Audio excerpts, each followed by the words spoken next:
అమ్మాయిని గుంజాని చెప్తారు.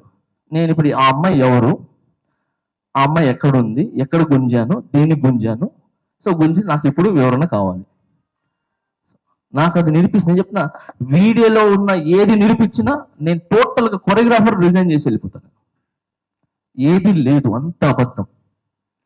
కేవలము తనకేంటి ఒక 5 పర్యాలు చేయకూడదు అన్నారని చెప్పి ఆయనకి ఒక ఇది ఒక లీడర్గా నిలబడాలి అని చెప్పి. సో ఇది ఇవన్నీ పక్కన పెడితే దాంట్లో ఉన్న అన్ని అబద్ధాలు, ఇంకా చాలా చాలా చెప్పారు దాంట్లో. ఇంకేదో ఉన్నాయి నాకు గుర్తు రావట్లేదు కానీ, సో చాలా ఉన్నాయి. సో అలాగా ఈ పక్కన పెడితే ఓకే సార్, లేబర్ కోర్టుకి వెళ్ళినప్పుడు నేను లేబర్ కోర్టు దగ్గరికి నేను వెళ్ళి గంగాధర్ గారితోనూ తర్వాత శ్యామ్ సుందర్ గారితో మాట్లాడటం జరిగింది. మాస్టర్ ఏంటి పని ఆపుతున్నారు అని అంటే, సార్ పని ఆపట్లేదు. ఆయన అన్నారు 4 నెలల నుంచి నా పొట్ట కొట్టారు, పని ఆపట్లేదు అని చెప్పి. 4 నెలల నుంచి ఆయన 4 సాంగులు చేశారు, మేము ఎవరు ఆపల. మా యూనియన్ నుంచి ఈజీ మెంబర్ కూడా పంపించాం యాజ్ ఎ డాన్సర్గా. సో మేము 4 సాంగులు చేశారు. అది చేసింది కాక తను ఇంకా చేసిన తప్పు ఏంటనంటే, ఏదైతే పేమెంట్ వస్తుందో, మీ యూనియన్స్ కూడా ఉన్నాయి కాబట్టి పేమెంట్ వస్తుంది కాబట్టి, పేమెంట్ ఎవరికి వెళ్తుంది, కోశాధికారికి వెళ్తుంది. ఓకే, ఆయన కోశాధికారికి ఇవ్వకుండా ఆయనే బయట ఆయన అకౌంట్లో వేసుకొని ఆయనే పని చేసుకొని అన్నీ చేసేసుకొని డైరెక్ట్ యూనియన్కి ఆ 10% ఏదో వేసేసాడు. వేసేసిన తర్వాత ఏంటి పేమెంట్ పడిందని మనోడు అడిగితే, అవును నేను వేసేసాను అన్నాడు. అది తప్పు కదా అని అంటే ఏమన్నా నీతో ఇప్పుడు కూడా చెప్పలేదు సార్. సార్ ఎవరు మెంబర్షిప్ ఎవరు తీరు సార్, యాక్చువల్లీ ఒక మెంబర్ అయిన తర్వాత తీరు. కాకపోతే ఛాంబర్ రూల్ ప్రకారంగా అన్ని ప్రకారంగా సంస్థకి ఏదైనా ఇబ్బంది కలుగుతుంటే, సంస్థ ఏదైనా రాంగ్ రూట్ వెళ్తుంది, దానివల్ల డ్యామేజ్ అవుతుందంటే తనని డిస్మాండ్లింగ్ చేయొచ్చు. సో కార్డ్ తీసేయచ్చు. అది కూడా జీబీ ఆమోదంతో చేయొచ్చు. జీబీ లేకపోయినా కూడా ఎక్కువ జరిగితే చెప్పపెట్టకుండా కూడా తీసేయచ్చు. కానీ మేమేం చేసామనంటే, ఒక భయం ఉండాలని చెప్పి, సరే వస్తాడు మనిషి అడుగుతాడు, భయం ఉండాలి, భయంగా వచ్చి దగ్గరికి వచ్చి మాస్టర్ తగ్గించండి లేదంటే సెక్రటరీ గారు తగ్గించండి అంటారని చెప్పి ట్రై చేసాం. బట్ అది ఏం చేయలేదు. సో అలానే మేమేం చేసాం మొన్న రీసెంట్గా ఇవన్నీ జరుగుతున్నాయి, ఇలా కాదు అని చెప్పి గతంలో ఇలానే ఒక ఇష్యూ జరిగితే ఆ ఇష్యూలో ఏం చేశారంటే, అతను ఎక్కడి నుంచో స్టే తెచ్చుకుంటే, సరే ఆ స్టేని కోర్టుని మేము గౌరవిస్తాం, మీరు ఎక్కడైనా పని చేసుకోండి, మీ పని మేము ఆపం, కానీ మన టీఎఫ్డిడి సంస్థ అనేది మీతో కలిసి పనిచేయదు అని చెప్పి ఇదంతా యూనియన్ అందరూ అనుకొని ఒక మాటతో ఉండి చేశారు. అప్పుడు ఆయన మళ్ళీ వచ్చి లేదు నా తప్పు అయిపోయింది అని చెప్పి ఆయన మళ్ళీ వర్క్ చేసుకోవడం జరిగింది. సో ఈ విధంగా అన్ని ఈ రూల్స్ అనేవి అన్ని జరుగుతుంటాయి. సరే ఇప్పుడు 50,000 ఫైన్ అని చెప్పి జే సతీష్ ఎందుకు పెట్టించాడు? 50,000 ఫైన్ అని చెప్పి చెయ్యాలి, కంపల్సరీ చేపించాలని చెప్పి. తర్వాత గతంలో ఆయన ట్రెజరర్గా ఉన్నప్పుడు ఎంతమందికి ఎన్ని సరే సార్ ఇది ఫెడరేషన్ నుంచి వచ్చి ఒక అమలు కలుసుకున్నారు సార్. దాన్ని ఆ రోజు ఖండించినోండి నేను. ఇది తప్పు, ఇలా ఉండకూడదు కాదంటే డాన్సర్స్ అందరూ ఒప్పుకున్నప్పుడు నేనేం చేయాలి సార్? 600 మంది కుటుంబాలు ఒప్పుకున్నప్పుడు, లేదు భయం ఉండాలి పెట్టండి అన్నప్పుడు నేనేం మాట్లాడలేను కదా సార్. అదే జనరల్ బాడీలోనే నేను లేను సార్. సో ఆ కుటుంబంలో ఉన్నప్పుడు నేనేం చేయలేను సార్. దాన్ని అక్కడి నుంచి ఫోన్ చేసి చెప్తున్నా. ఏంటి మొన్న కూడా ఒకటి జరిగితే ఈస్ట్ మెంబర్స్ అందరూ వేస్తానంటే నేను అన్నాను, లేదు క్షమించి వదిలేసేయండి మొదటిసారిగా అని చెప్పాను. సో నేను ఎప్పుడు ఏం చేస్తానంటే, ఎవరు ఫస్ట్ నేను పని ఇస్తాను సార్ అందరికీ, ఎవరు పని ఆపను. ఎందుకంటే నేను ఆ స్టేజ్ నుంచి వచ్చినోడిని, 4-5 సంవత్సరాలు నేను నీళ్లు దాగి బతికాను. సో ఆ కష్టాలు నాకు తెలుసు. ఒక సాంగ్ దొరకకపోతే, ఒక సాంగ్ గురించి ఎంత కష్టపడాలో, ఎంత కష్టపడితే ఆ 3,500 లోపల ఈ లోపల మనం అప్పులు తీసుకొని ఉంటాం. ఆ పేమెంట్ రాగానే ఈ ఆఫీస్ కింద అందరూ వెయిట్ చేస్తూ ఉంటారు. ఇట్లా తీసుకుని బయట రాగానే వెళ్ళిపోతాయి. సో ఆ బాధలన్నీ తెలుసు నాకు. సో అందుకే నేను ఎవరు పని ఆపల, మన నుంచి ఎవరు పని ఆపల, మేము ఆయన పని ఆపుతున్నారు అని చెప్తున్నారు. కాబట్టి పని ఆపినప్పుడు 4 సాంగ్లు ఎలా చేశారు? ఇది రాంగ్. ఆయన పని చేస్తానే ఉన్నాడు. ఆయన సాంగ్కి వెళ్తాడు, వస్తాడు, కంప్లైంట్ పెడతారు, సాంగ్కి వెళ్తారు, వస్తారు, ఇంకేదో చేస్తారు. సో ఇవన్నీ పక్కన పెడితే సార్, ఇంకొకటి, ఇదే సతీష్ గారు యూనియన్లో ఇప్పుడు నేనున్నాను యాజ్ ఎ క్యాషియర్గా, అంటే సతీష్ నేను అనుకోండి. నేను ఇక్కడ ఉన్న క్యాషియర్గా ఉన్నప్పుడు ఈయన వచ్చాడు, అవసరానికి మెడికల్ లోన్ కావాలి సార్, లేదంటే హ్యాండ్ లోన్ కావాలి సార్, నాకు ఇవ్వండి అని అంటే నేను డబ్బులు ఇస్తా. నీ ఏటీఎం నా దగ్గరకు అని చెప్పి పాపం పిల్లలందరి దగ్గర ఏటీఎంలు తీసుకొని పెట్టుకొని ఏటీఎంలు ఆ పేమెంట్ రాగానే వాళ్ళకి ఇంటిమేషన్ కూడా లేకుండా, ఇప్పుడు నేను మీ దగ్గర అప్పు తీసుకున్నాను సార్, ఒక 10,000 అప్పు తీసుకున్నాను, నాకు 10,000 వచ్చింది, మీకు మొత్తం కట్టనుగా, నేనేం చేస్తాను అన్న 8,000 తీసుకో 2,000 అని చెప్పి అలా లేకుండా ఆ ఏటీఎంలో నుంచి తీసుకొని పిల్లలు పాపం వాళ్ళకేంటి పాపం కావాలి, ఏం చేయాలా? సో విత్ వడ్డీ, సో వడ్డీతో సహా తను ఎంతో తీసుకుంటారు నాకు 10%, 6%, 10% ఎంతో అది వేసి పాపం రాగానే ఆ డబ్బులు టప్పని తీసేసుకుంటాడు. పేమెంట్ పడి నాకు డబ్బులు రాలంటే నాకు ఎంత బాధ ఉంటుంది. సో ఇది జరుగుతున్నప్పుడు రాకేష్ మాస్టర్ గారు మా యూనియన్లో ఉండి, రాకేష్ మాస్టర్ గారు ఏం చేశారు, ఒక లెటర్ రాశారు యూనియన్కి. మన యూనియన్లో జి సతీష్ అనే అతను ఫైనల్స్ ఇచ్చేస్తున్నారు, పిల్లల దగ్గర రక్తం పీల్చినట్టు పీలుస్తున్నారు, తప్పది అని చెప్పి ఆయన ఒక లెటర్ పంపించడం జరిగింది మన యూనియన్లో. ఇది ఒక ఆయన ఉన్నప్పుడు అది. దాని తర్వాత ఆయనకి తెలంగాణ యూనియన్లో నుంచి సెలబ్రిటీగా ఒక ఆహ్వానం వచ్చింది. ఆయన వెళ్ళాడు, ఎవరో డాన్సర్లు ఉన్నారని చెప్పి ఆయన డాన్సర్స్ గురించి అప్రిషియేట్ చేశారు, వచ్చేసారు. He is going only celebrity. Pragathi గారు ఆర్గనైజ్డ్ ఒక ఆర్గనైజేషన్ నుంచి చెప్పేటప్పుడు ఆ ఆర్గనైజేషన్ వరకే లిమిటెడ్గా ఉంది. ఇప్పుడు మన ఇండస్ట్రీ అది కాదు, ఇప్పుడు ఇలా అయిపోతుందన్నమాట. ఈ భయం వల్ల అమ్మాయిలు రాలేకపోతున్నారు. ఇలా వచ్చి వాళ్ళు అనుకునేది ఆ అమ్మాయికి జరిగింది కాకోకుండా కొంతమంది మీరు ఏమనుకుంటున్నారు, లేకపోతే ఆ గ్రౌండ్లో కొంతమంది అసలు సిచ్యువేషన్కి సంబంధం లేని వాళ్ళు వచ్చి కూర్చుని ఆ సిచ్యువేషన్ని ప్రత్యక్షంగా చూసినట్టు మాట్లాడడం వల్ల ఈ ప్రాబ్లం అవుతుందన్నమాట. ఆ భయం వల్ల చాలామంది అమ్మాయిలు రాలేకపోతున్నారు. అది మీ సైడ్ కూడా కొంచెం రెస్పాన్సిబుల్గా ఉంటే చాలా చాలా బెటర్గా ఉంటుంది. బికాస్ ఇది మన ఫ్యామిలీ అండ్ మన ఇల్లు, మనం చదువుకోవాలి, మన పిల్లలకి, మన ముందు రాబోయే పిల్లలకి ఒక మంచి ఎన్వైరన్మెంట్, ఒక మంచి ప్రొఫెషన్గా ఉండాలని మనం అందరం కలిసికట్టుగా మనం వర్క్ చేయాలని నా విన్నపం. ప్లీజ్.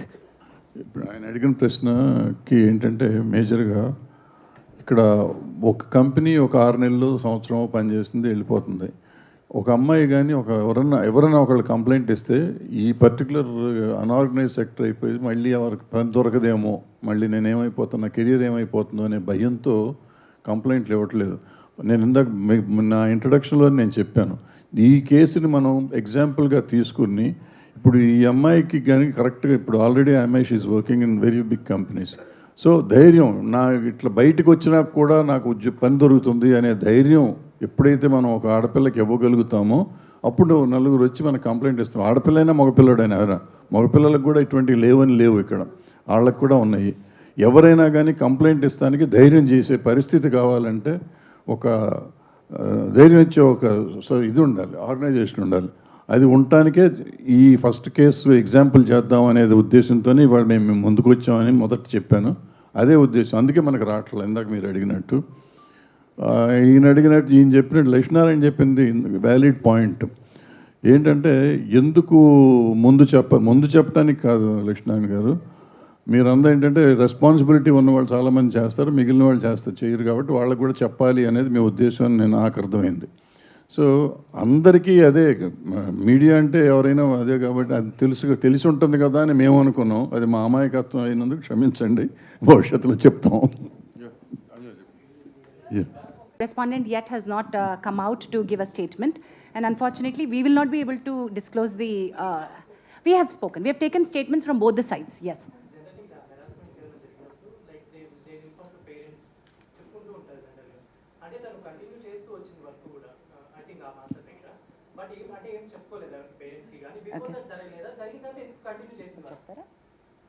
ఫియర్ ఫ్యాక్టర్ అమ్మా, ఇలా బ్రదర్ గారు చెప్పారు కదా, ఆ చిన్న భయం, ఇండస్ట్రీ మమకారంతో, ఇండస్ట్రీ ప్రేమతో వస్తారు. ఇట్లాంటివి జరిగినప్పుడు they don't want to go back, they want to live in the industry, prove themselves, right? Sir రెండోది సార్ ఎందుకు చెప్పుకోలేదు అంటే చెప్పుకునే ఉండుంటారు. రెండోది వాళ్ళు కలిపి వర్క్ చేస్తూ ఉండొచ్చు. చాలామంది నన్ను అడుగుతున్నట్టు క్వశ్చన్ ఏంటంటే ఇంత హెరాస్మెంట్ కంటిన్యూ అవుతున్నా కూడా ఆ అమ్మాయి అతనితోనే ఎందుకు మళ్ళీ మళ్ళీ వెళ్ళి వర్క్ చేస్తోంది అని. దీన్ని మా కమిటీ చాలా చాలా క్షుణ్ణంగా మల్టిపుల్ యాంగిల్స్ నుంచి చూస్తోంది.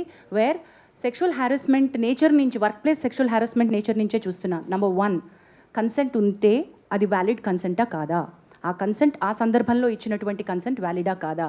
క్విడ్ ప్రోకో అంటే నేను నీకు నా సెక్షువల్ ఫేవర్ ఇస్తాను, నువ్వు నాకు పని ఇవ్వు, ఇది కూడా సెక్షువల్ హారాస్మెంట్ కిందకే వస్తుంది. Can I underline that again and repeat that again? Quid pro quo, నువ్వు సెక్షువల్ ఫేవర్ నన్ను అడిగావు నాకు పని ఇస్తాను అని, కానీ నేను నీకు సెక్షువల్ ఫేవర్ ఇచ్చాను, కానీ ఆ పని పూర్తయిన తర్వాత నాకు రావాల్సినటువంటి బెనిఫిట్ నాకు రానప్పుడు నేను నీకు ఇచ్చినటువంటి దాన్ని క్వశ్చన్ చేస్తున్నాను. నువ్వు నాకు ఇస్తానో నాకు రాలేదు, మరి నేను నీకు ఫేవర్ ఇచ్చాను కదా ఏంటి అని, రైట్? అది క్విడ్ ప్రోకో, అది కూడా సెక్షువల్ హారాస్మెంటే. అలాంటి సందర్భంలో ఆ అమ్మాయి ఇచ్చిన కన్సెంట్, ఈ కేసు అనే కాదు ఏ కేసు అయినా సరే, అలాంటప్పుడు ఇచ్చిన కన్సెంట్ నాట్ వ్యాలిడ్ కన్సెంట్ అని కూడా అంటోంది. సో కన్సెంట్కి చుట్టుపక్కల ఉన్నటువంటి వ్యాలిడిటీ గురించి ఈ కమిటీ చాలా చాలా చాలా చాలా లీగల్ పాయింట్స్ తోటి వెళ్తోంది. Because this is not an ఒకటే హారాస్మెంట్ కేసు కాదు, ఇందులో మల్టిపుల్ కోణాలు ఉన్నాయి, డొమెస్టిక్ ఇష్యూస్ ఉన్నాయి, అఫేర్ అని ఉంది, ఆల్సో ఎందుకు ఆ అమ్మాయి ఇన్నాళ్ల నుంచి వర్క్ చేస్తున్నా కూడా ఎందుకు చెప్పుకోలేకపోయింది అని ఉంది. సో రకరకాల అలిగేషన్స్ ఉన్నాయి, వీటన్నిటిని కూడా మనం చూస్తున్నాం.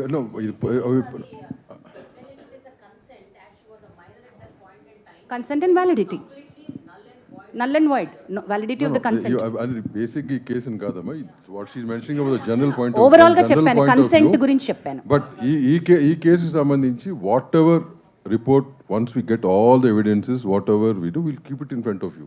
It's going to be Lakshminarayan garu, before you ask your question, to add to Damu garu saying, we are aware of what is all, anni telsu, allegations telsu, అమ్మాయి చేస్తున్నటువంటి అక్యూజేషన్స్ తెలుసు, master ఇచ్చిన statement, వారి family members ఇచ్చిన statement, అన్నీ మాకు తెలుసు, కానీ అన్ని కోణాల నుంచి మేము చూస్తున్నాం. We don't want to react at this point. ఈ కేసు కాదండి, ఈ కేసు కాదండి, ఏం కాదు, any case we're very clear, we listen with a very neutral mind to both the people. We are not biased at this point. We are not biased at all. ఈ case అని కాదు, ఏ కేసు అయినా అట్టగే చూడబడుతుంది. As she said earlier, there were 2 false cases also. We know exactly how to handle them, and whatever has to be done will be done. And one case is still pending. Still అక్కడ pending. ఏమి falls కేసులో. లక్ష్మీనారాయణ గారు question అడుగుతా ఉన్నారు.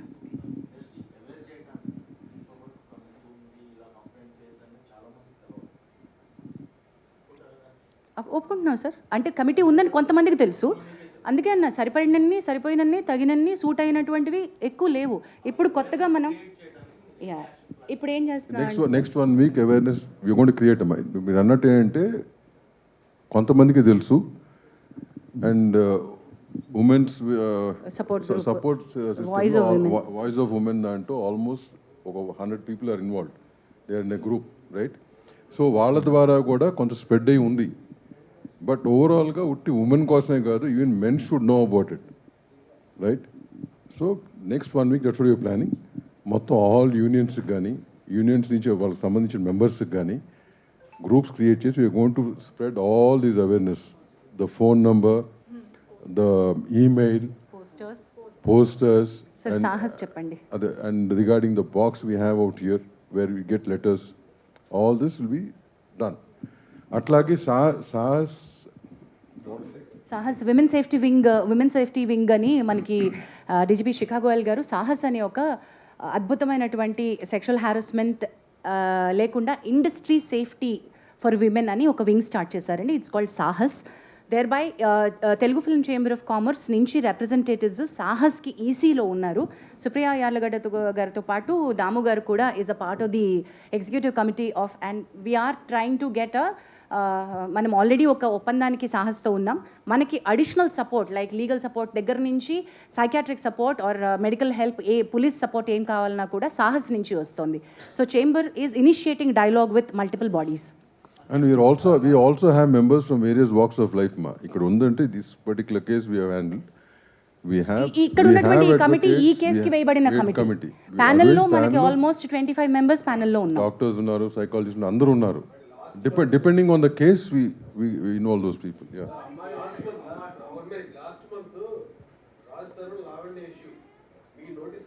అది domestic ఇష్యూనా sir, sexual harassment at workplace ఇష్యూనా sir? లేదు సార్, వర్క్ ప్లేస్లో ఇష్యూ ఉందా సార్? అది వర్క్ ప్లేస్ ఇష్యూ అయితేనే మా దగ్గరకు వస్తుంది. అది డొమెస్టిక్ ఇష్యూ అయితే Come in writing to you. It would have come okay. Did she come in writing to us? She didn't come.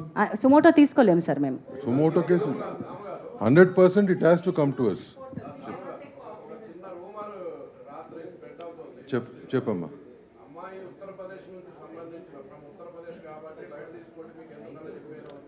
ఇదో ఒకటి చెప్పనా అమ్మా?